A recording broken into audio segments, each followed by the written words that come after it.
साहब उनको वेलकम करेंगे। अस्सलाम वालेकुम फैसल वाडा साहब।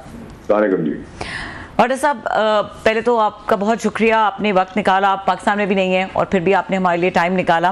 बट आज का दिन वैसे डिजर्व करता था क्योंकि आपकी प्रेडिक्शन थी, और न सिर्फ प्रेडिक्शन थी, आपको पूरा यकीन था कि ऐसा हो ही नहीं सकता कि ये ना हो। तो ये जो इतना बड़ा स्टेप फौज ने लिया है, इतना बड़ा फैसला किया है, ये क्यों किया है? बहुत शुक्रिया आपका। देखिए, सबसे पहले तो आप ही के प्रोग्राम में मैं मुल्क से बाहर जा रहा था, मैंने आपसे कहा था कि अगस्त और सितंबर इस्लामाबाद में सर्दियां शुरू होंगी और सियासी गर्म हो जाएगा और मजीद गर्मी आपको और नजर आएगी। नंबर 1। नंबर 2 ये कि देखें, मेरी कन्विक्शन थी, मेरा फेथ था कि ये होगा। ये नजर रखते हुए कि जो आर्मी चीफ आसिम मुनीर साहब है, जनरल साहब, उनका जो पास क्रेडिबल करियर है वो नो नॉनसेंस एटीट्यूड है। पाकिस्तान में उन्होंने साबित कर दिया कि वो मुल्क के चीफ जस्टिस, अपने इदारे के चीफ जस्टिस हैं, और उन्होंने इंसाफ करके दिखाया कि पाकिस्तान पहले है, बाकी कोई भी ताकतवर शख्सियत बाद में है। नंबर 1। नंबर 2 ये कि आज के दिन पीटीआई लावारिस, सियासी तौर पे यतीम, और उसकी कमर सियासी तौर पे टूट गई है। अब आपको इमरान खान साहब गोले गंडे की तरह ठंडे, अलग अलग रंग के शरबत मिठास से भरे हुए मिलेंगे। उनके केपीके के सीएम जो बाल हिला के मुल्क पे चढ़ाई की बात कर रहे थे, वो भी बर्फ का हिस्सा गोला बन जाएंगे, वो भी रंगीन गोला हरे रंग का मीठा शरबत देंगे। उमर अयूब साहब नंबर 1। एक एंकर खातून, 3 मेल एंकर, वीलॉगर, ब्लॉगर जो गलत को भी सही कह रहे थे, और बैरून मुल्क, इन सबका बंदोबस्त भी हो गया। लेकिन 9 मई का वाकया जो नया दावा है, उसमें 100% फैज हमीद, बानी पीटीआई और दीगर। अरशद शरीफ का केस अल्हम्दुलिल्लाह खुलेगा, वो भी कौम के सामने आने वाला, शहीद का खून है। धरनों के दौरान, धरनों की वजह और धरनों के दौरान उनको इमरान खान साहब को जो फोन कर रहे थे, जो आज मुल्क के बाप बने हुए, उनको बड़ा क्लियर एंड लाउड मैसेज चला गया, जो खुद अपने आप को फरिश्ता साबित कर रहे हैं, जुर्मों के अंदर गिरे हुए, शराब कबाबी भी है, शराबी भी है, रिश्वतखोर भी है, जाली डिग्रियां भी हैं, अपने बच्चों के कत्लों को भी छुपा रहे हैं, वो आज फरिश्ते बने हैं। और उनका एहतसाब भी, उन दोनों का एहतसाब भी होगा। तो अगर इतना बड़ा बुत पाकिस्तान में 75 साल की तारीख पे जो नींव गिरी है, तो ये क्रेडिट तो आपको आर्मी चीफ को देना पड़ेगा, जनरल आसिम मुनीर साहब को, कि उन्होंने साबित कर दिया कि पाकिस्तान पहले है। तो पाकिस्तान पहले में अगर उन्होंने कहा कि पाकिस्तान है तो मेरा इदारा है, तो वो अगर ये कर सकते हैं प्रेसिडेंट, और ये DGISI आम DGISI नहीं है, मतलब DGISI खुद एक बड़ी चीज होता है पावर के पैवर में, लेकिन फैज हमें DGISI, तो अब तो वो होने जा रहा है जो पाकिस्तान की तकदीर, प्रोडक्टिविटी, प्रोग्रेसिवनेस को रोक नहीं सकता कोई भी। और बानी पीटीआई समेत सब 9 मई के शिकंजे के अंदर क्लियरली, अनडाउटेडली फंस गए। और फैज हमीद के साथ ये पूरा गैंग है, वो अकेला नहीं है, ये एक गैंग है जिसमें मुनाफिक लोग भी हैं, लीडरशिप भी है, पीटीआई भी है, बानी भी है, दिलबूत भी है, और जो इनके कंधों पर चढ़ के पाकिस्तान के बाप बने हुए, उनका भी वक्त करीब आ गया। तो एक दफा छटेगा, ये सारी पार्टियां इलाकाई और सूबाई हो जाएंगी। तो मेरे लिए तो आज पाकिस्तान के लिए बहुत इंपॉर्टेंट और जश्न मनाने का दिन है कि हमें एक ऐसा चीज मिल गया है जो पाकिस्तान SIFC लेके लीड नहीं कर रहा, पाकिस्तान को फ्रंट से लेके लीड कर रहा है। और इसके बीच में जो आएगा उसका मलिया मेड कर दिया जाएगा, बुलडोजर चला दिया जाएगा, स्पाइस वाला जो ऊपर भी खड्डा करेगा और नीचे भी खड्डा करेगा। इसमें क्लैरिटी रखें।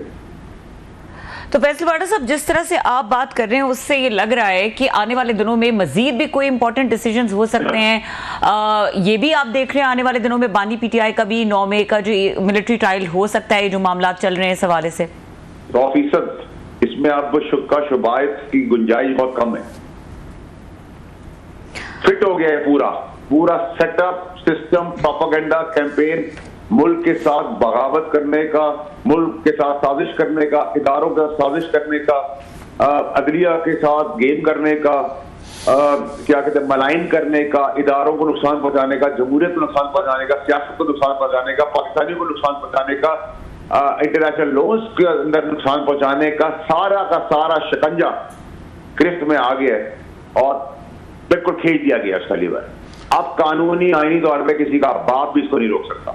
जो इसके बीच में आएगा वो अपना बाप ढूंढेगा, अब वो मुल्क का बाप नहीं बन सकता। जी फैसल साहब, थैंक यू वेरी मच, आपने हमें ज्वाइन किया सर। अभी आपने अपनी गुफ्तगू में कहा कि एक फ़ीमेल एंकर, 3-4 एंकर्स टीवी के प्लस वीलॉगर्स, यूट्यूबर्स, उनका भी बंदोबस्त कर लिया गया है।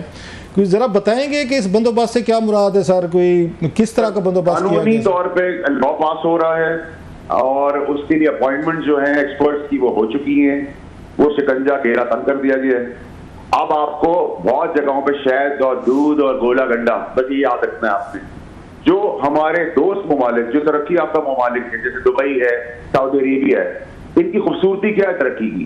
ये अपने मुल्क में बैठ के कह रहे हैं कि हम पाकिस्तानी फौज को बदनाम नहीं होने देंगे। तो हमारे लिए शर्म का मुकाम है कि हमारा दोस्त मुल्क की बात करें और अपनी तरक्की के अंदर वो अपने मुल्क को बदनाम नहीं होने देते। हमारे मुल्क के अंदर हम अपने मुल्क के दुश्मन भी और बदनाम भी कर रहे हैं, क्योंकि एक टोला है, एक गैंग है, गैंग ऑफ 20-25 पीपल। ये कई जिस्म में जान एक है। अब आपको जो मैंने बार बार मैं आपको कह रहा हूं कि 9 मई अरशद शरीफ कत्ल केस, इमरान खान के प्यारे हमदर्द लाडले जिन्होंने फायरिंग की, वो इकॉनमी में नुकसान, इदारे को नुकसान और मुल्क के खिलाफ साजिश। अब अल्लाह मियां बचा सकता है। अच्छा, कानूनी तौर पे नहीं बच सकते। ये पार्टी 100 पढ़कर इलाकाई सूबाई पार्टी बच जाएगी जैसे बाकी पार्टियां अगले इलेक्शन में। कोई नाम बताना मतलब नहीं है कि अभी की जो पार्टी है, अभी जो सारी पॉलिटिकल पार्टियां हैं, रऊफ साहब, इसका कोई मतलब नहीं है कि वो दूध की धुली नहीं है। लेकिन उनको भी एक अलार्म बेल हो गई है कि हद में रह के, औकात में रह के पाकिस्तान के लिए सियासत करो, अपने बाप का मुल्क समझ के ना चलाओ। अब ये फैमिली कॉर्पोरेशन जो बनाई हुई थी ना, हर बंदा इधर खींच रहा था, उधर खींच रहा था। मैंने आप ही के शो में कहा था, आप भी मुझे सवाल कर रहे थे कि रिजर्व सीट के अंदर पहले नेशनल असेंबली आएगी, फिर सेनेट आएगा, फिर प्रेसिडेंट आएगा। आपने मुझसे पूछा था कैसे होगा ये, मैंने कहा सर होगा, वही हुआ। बाकी पेशेंट हुआ भी ठीक निकले, अल्लाह ने इज्जत रखी। ये भी ठीक है, जो आगे दावे कर रहा हूँ वो भी आपको ऐसी मिलेगी। अच्छा, कोई बताएंगे वो फीमेल एंकर्स या 3 anchors, how there everybody will be interesting, उस पर क्यूरियस होंगे कि कौन है सर? कोई आपको पता है इसका मतलब? आपके पास अगर नंबर्स हैं 1 2 3 4 हैं तो आपको तो पता होगा सर कौन है ये। हमारे टीवी चैनल्स के हैं, हमारे कोई प्राइम टाइम शो के हैं, या क्या उसमें है सर? जी जी जी जी जी बहुत टीवी चैनल के चैंपियन हैं, प्राइम टाइम के हैं, हवा का रुख देखते हैं, इधर भी खेल रहे थे, उधर भी खेल रहे थे, लेकिन खेल उसी तरफ रहे थे, ना पकड़े गए। आप समझते नहीं, सहाफ़ी का, एक एंकर का एक काम है, उसने सारी साइड्स देखनी है, आपकी बात भी करनी है, आपके मुखालिफ भी बात भी करनी है, हुकूमत की भी होगी, हुकूमत के मुखालफिन की भी होगी। That's what the society is, that's what the democracy is. आप सहाफत के अंदर मुझे क्रिटिसाइज कर सकते हैं, किसी की तारीफ कर सकते हैं, आप अपना ओपिनियन देते हैं, एनालिसिस देते हैं, लेकिन जासूसी एजेंट नहीं बन सकते। जब आप एजेंट बन जाएंगे तो वो आपका काम नहीं, आप फंस जाएंगे। नहीं, इसको एक्सप्लेन करेंगे, मतलब जासूसी से क्या मुराद है सर? क्या है वो पीटीआई के साथ, फैज हमीद के साथ, गो गेटर इन बिटवीन, यहाँ भी खेल रहे थे, हमदर्द भी थे मुल्क के, बेनिफिट पहले भी लिए, अब भी ले रहे हैं, कहीं और से भी ले रहे हैं, पीछे भी लेते रहे हैं, बहुत कुछ है सर। इतना गंद है, छोड़े, इस पे क्या जाना, ये इतने इंपॉर्टेंट और रेलेवेंट लोग नहीं। कोई इसमें कोई गुफ्तगू कोई रिकॉर्ड की गई है, कोई टेलीफोन टैप किया गया है? राउत साहब, अब टेक्नोलॉजी बहुत आगे चली गई, अब किसी को रिकॉर्ड करने की जरूरत नहीं, बुला के पूछ लेते हैं, वो बताया, वो पता चलता है, वो चीजें हाथ में आ गई हैं। अच्छा, अब आप देखेंगे ना सर, अगले आने वाले हफ्तों में, महीनों में शीर और शक्कर की तरह, गोले गंडे की तरह आपको पीटीआई मिलेगी।